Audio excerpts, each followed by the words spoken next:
Olá! Hoje a gente vai conhecer uma história de transformação que é realmente incrível. Vamos falar sobre a jornada do Baixo Sul da Bahia, uma região que passou por uma virada de chave impressionante, de depender totalmente de um único produto para se tornar um verdadeiro paraíso de fartura e diversidade. Pois é, soa até estranho, né? Como é que uma coisa tão destrutiva como uma praga pode acabar dando origem a algo tão próspero? Essa é a grande pergunta que vai guiar a nossa conversa. E a resposta, olha, é uma aula e tanto sobre resiliência e inovação. Então, o resumo da ópera é este. A paisagem e a economia da região mudaram da água para o vinho. O que antes era um mar de cacaueiros, um verdadeiro reino de um fruto só, hoje é uma colcha de retalhos vibrante, um banquete de frutas tropicais. Vamos entender como essa virada aconteceu. Bom, vamos lá então. Nossa história começa no Baixo Sul da Bahia, uma região que hoje em dia é sinônimo de fruta da melhor qualidade. A gente está falando de municípios como Gandu, Wenceslau Guimarães, um lugar com uma terra abençoada e um clima que é simplesmente perfeito para o cultivo. E hoje não é só uma produção local não, é um polo gigantesco que abastece mercados no Brasil inteiro e coloca a Bahia lá no topo como uma potência no setor. Mas para a gente entender como eles chegaram nesse sucesso todo, a gente precisa voltar no tempo. Voltar para o momento dramático que mudou tudo, a chegada de uma praga catastrófica. Imagina só a situação. A vida social, a economia, tudo, absolutamente tudo, dependia só do cacau. Essa monocultura criou um sistema muito, mas muito frágil. Qualquer probleminha com o cacau significaria um problema para a região inteira. E essa ameaça chegou. E a coisa foi rápida, foi avassaladora. Depois de décadas de estabilidade com base no cacau, a tal da praga vassoura de bruxa apareceu ali pelos anos 80 e 90 e, bom, ela simplesmente dizimou as plantações. O resultado foi um colapso total, uma crise que abalou as estruturas da sociedade local. No meio desse desastre todo, uma decisão crucial precisava ser tomada. E foi esse o momento que redefiniu o destino do Baixo Sul da Bahia. Agora, olha que interessante. A maior tragédia da região acabou se tornando o maior incluso para a mudança. Com o apoio de instituições de pesquisa como a Embrapa, ficou claro que a única saída era parar de apostar tudo numa coisa só. A palavra de ordem passou a ser diversificar. Então vamos avançar para ver no que essa decisão deu. Porque a resposta à crise não foi apenas uma recuperação, foi a criação de uma identidade agrícola completamente nova e cheia de vida. Eu adoro essa imagem mosaico da fartura. Ela descreve na mosca a transformação.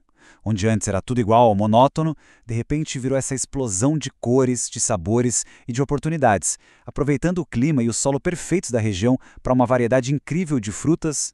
E que variedade, hein? A região virou a casa de várias estrelas. Tem a banana da terra, que tem uma demanda altíssima.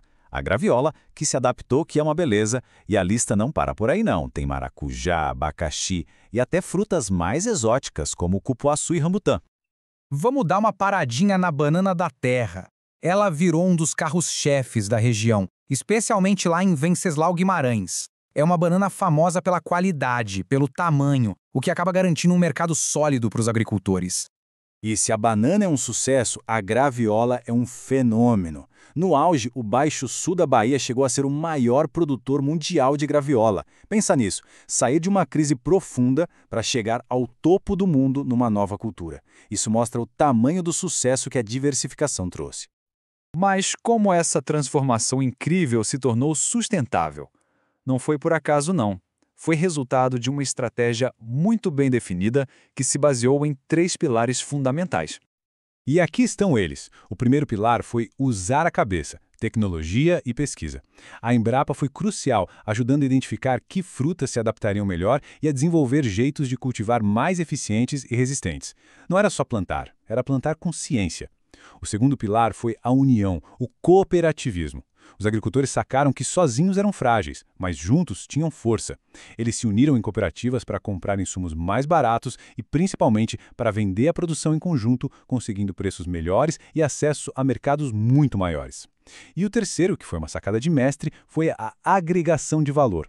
Em vez de só vender a fruta in natura, eles começaram a processá-la. Criaram pequenas agroindústrias para fazer polpa, suco, doce. Isso aumenta muito o lucro e ainda gera novos empregos na própria região. O resultado direto disso tudo foi transformador. A diversidade trouxe estabilidade, sabe? Acabou com aquela vulnerabilidade de depender de uma coisa só. E, o que é mais importante, essa nova economia fortaleceu a agricultura familiar, gerando renda e mantendo as pessoas no campo. E assim a gente chega na grande lição que essa história nos deixa. O tema central que está presente em toda essa jornada de superação. E esse é o ponto-chave. A região não apenas sobreviveu a um colapso devastador, ela usou a crise como um trampolim para se reinventar, para se tornar mais forte, mais diversa e mais próspera do que jamais tinha sido. Trocou a dependência pela resiliência. E isso nos deixa com uma pergunta para a gente pensar. Será que a história do Baixo Sul da Bahia é um caso isolado, um ponto fora da curva, ou é um modelo de inovação, de cooperação e de resiliência que pode sim inspirar outras regiões que enfrentam crises parecidas? Fica a reflexão. Obrigado por acompanhar.